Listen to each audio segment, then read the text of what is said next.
Hey everyone, and welcome to our channel. Today we're going on an awesome trip to the amazing country of Côte d'Ivoire in West Africa. It's a place where exciting culture and beautiful landscapes come together. We'll see everything from busy cities to peaceful rainforests. Get ready to explore the hidden treasures and famous landmarks of this special place. And don't forget to like, share, and subscribe for more incredible travel videos. Our adventure starts in Abidjan, the biggest city and the heart of Côte d'Ivoire.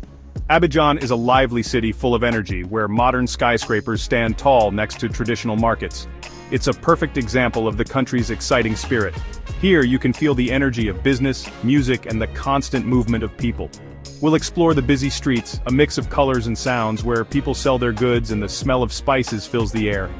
We'll head to the Plateau District, the business center where tall buildings made of glass and steel touch the sky. But even with all the modern buildings, you can still see signs of the city's history from when it was a colony. We'll see this in the beautiful architecture of buildings like St. Paul's Cathedral, a stunning mix of European and African designs. Abidjan isn't just about buildings and business, it's also a city that loves its natural beauty. We'll take a break to enjoy the fresh air by the Ivory Lagoon. Its calm waters reflect the city and offer a peaceful escape from the busy city life.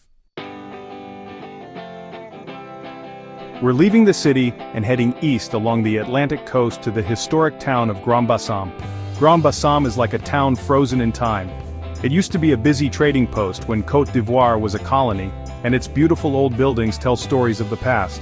The town is a UNESCO World Heritage Site, which means its unique architecture is protected. We'll walk through the streets, our footsteps echoing on the old cobblestones, imagining the days when Grand Bassam was a center of trade, its port full of ships from faraway lands. We can still see what's left from that time grand government buildings with their wide porches, charming houses with balconies made of iron, and the impressive Cathedral of the Sacred Heart. Its old facade stands strong, showing how time has passed. But Grand Bassam isn't just about the past. Its beautiful beaches, touched by the warm Atlantic waters, offer a peaceful escape from the town's history. Life here is slower, following the rhythm of the tides. We'll see fishermen fixing their nets on the shore, their shadows outlined against the setting sun, while children's laughter fills the air as they play in the waves. It's a scene of timeless beauty, a reminder that even with the echoes of the past, life finds a way to thrive. We're leaving the coast and traveling into the heart of Côte d'Ivoire. Our destination is Tai National Park, a UNESCO World Heritage Site and one of the last untouched rainforests in West Africa. Here, under a canopy of trees so thick that sunlight struggles to get through, lies a world full of life, a symphony of sounds and colors that has remained almost unchanged for thousands of years. As we enter this green wonderland, the air feels heavy with moisture and the smell of damp earth. The forest floor, covered in fallen leaves and tangled roots, muffles our footsteps as we go deeper into this green maze. Our guide, who knows this place like the back of their hand, points out the hidden signs of life around us. A brightly colored bird flying through the undergrowth, the rustling of leaves that tells us an animal is nearby, the amazing patterns made by leafcutter ants on the forest floor. Tai National Park is a safe place for an amazing variety of animals, many of which are endangered and found nowhere else in the world. We might be lucky enough to see groups of chimpanzees, their calls echoing through the trees as they search for food. The shy pygmy hippopotamus, a smaller version of its larger relative, lives in the park's rivers and streams, while forest elephants, their huge bodies barely visible in the dim light, move silently through their home. This is a place where we are just visitors, humbled by the age and incredible variety of life in this ancient forest. As we leave Tai National Park, we take with us the memories of its beauty and the hope that this precious place will continue to thrive for many years to come. Our journey takes us north to Yamoussoukro, the capital of Côte d'Ivoire. This city represents the country's dreams of becoming modern while holding on to its cultural roots. Here, among wide avenues and grand monuments, we find a different pace of life, a mix of tradition and ambition. The Basilica of Our Lady of Peace dominates the city skyline. It's a massive building made of marble and stained glass, a breathtaking copy of St. Peter's Basilica in Rome. Its sheer size and grandeur show the vision of Félix Houphouët-Boigny, the country's first president. He wanted Yamoussoukro to be a symbol of Ivorian pride and progress. But beyond the city's impressive structures, it's in the heart of its neighborhoods that we truly connect with the spirit of Yamoussoukro. We'll visit the bustling market of Nzue Kumasi, a sensory overload of colors, scents, and sounds, where vendors proudly display their goods, their voices rising and falling in a rhythmic cadence as they bargain with customers. And we'll explore the artisan workshops where skilled craftsmen, using techniques passed down through generations, transform wood, metal, and textiles into objects of beauty and practicality. Here, time seems to slow down as we watch them work, their hands moving with practiced precision, their faces etched with concentration. No trip to Côte d'Ivoire is complete without enjoying its delicious food. From busy street food stalls to cozy maquis, local eateries, there's a world of flavors waiting to be discovered. Get ready to try atieke, a couscous made from cassava, served with grilled fish or meat and spicy sauce. The smell alone, a mix of spices and smoky grilled flavors, will make you hungry. We'll explore the lively street food scene, where vendors expertly cook up a variety of dishes. A loco, fried plantains, will satisfy your sweet tooth, while brochettes, skewers of grilled marinated meat, offer a savory treat. And for the adventurous eaters, there's always the option of trying local specialties like peanut stew or fufu, a dough-like dish made from pounded yams or plantains. But beyond the individual dishes, it's the social aspect of dining in Côte d'Ivoire that leaves a lasting impression. Meals are a time for sharing, for connecting with friends and family, for laughter and conversation. We'll pull up a stool at a roadside stall, joining the locals as they enjoy their evening meal, the air filled with the sounds of conversation and the clatter of cutlery. It's a reminder that food, at its core, is more than just sustenance. It's a celebration of life, a way to connect with the heart and soul of a culture. The smell of chocolate fills the air, a sweet and tempting aroma that leads us to Côte d'Ivoire's cocoa-growing region. Here, among rolling hills covered in lush greenery, are vast plantations where the main ingredient for chocolate is carefully grown. The cocoa tree, with its large, shiny leaves and pods that look like long footballs, thrives in the humid weather of southern Côte d'Ivoire. We'll visit a family-run plantation, where generations have dedicated their lives to growing cocoa.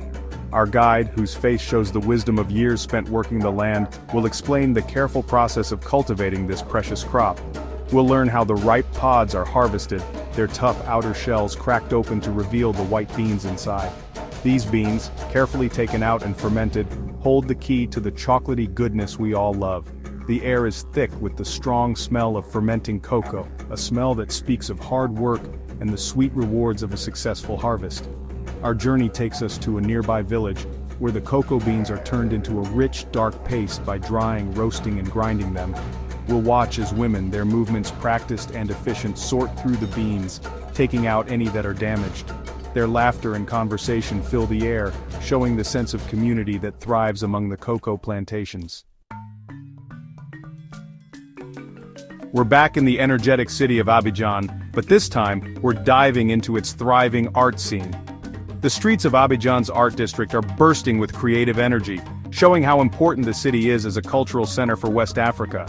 Here, in galleries tucked away on side streets and open-air workshops where artists work amidst the daily bustle, we'll discover a world of artistic expression inspired by both traditional heritage and modern influences. Our exploration takes us to the Marché des Arts, a huge open-air market where craftspeople display their creations. The air buzzes with the sound of bargaining and laughter as we browse through stalls overflowing with colorful fabrics, intricate carvings, and vibrant paintings. Each piece tells a story, reflecting the artist's unique perspective and the rich cultural tapestry of Côte d'Ivoire. We'll delve deeper into the world of Ivorian art, visiting galleries that showcase the works of both famous and up-and-coming artists. From bold, abstract paintings that explore themes of identity and social justice, to intricate sculptures that honor traditional forms, the variety of styles and materials on display is a testament to the vibrancy of the Ivorian art scene. Our journey wouldn't be complete without a visit to the Centre Culturel Français, a hub for artistic exchange and collaboration. Here we'll immerse ourselves in the world of contemporary Ivorian dance and music, experiencing the passion and energy that infuse these art forms. The air is buzzing with excitement as we arrive in a small village to witness one of Côte d'Ivoire's most lively cultural events, the Fête des Masques, Festival of Masks. This annual festival, held in different regions throughout the country, is a colorful explosion of music, dance, and tradition.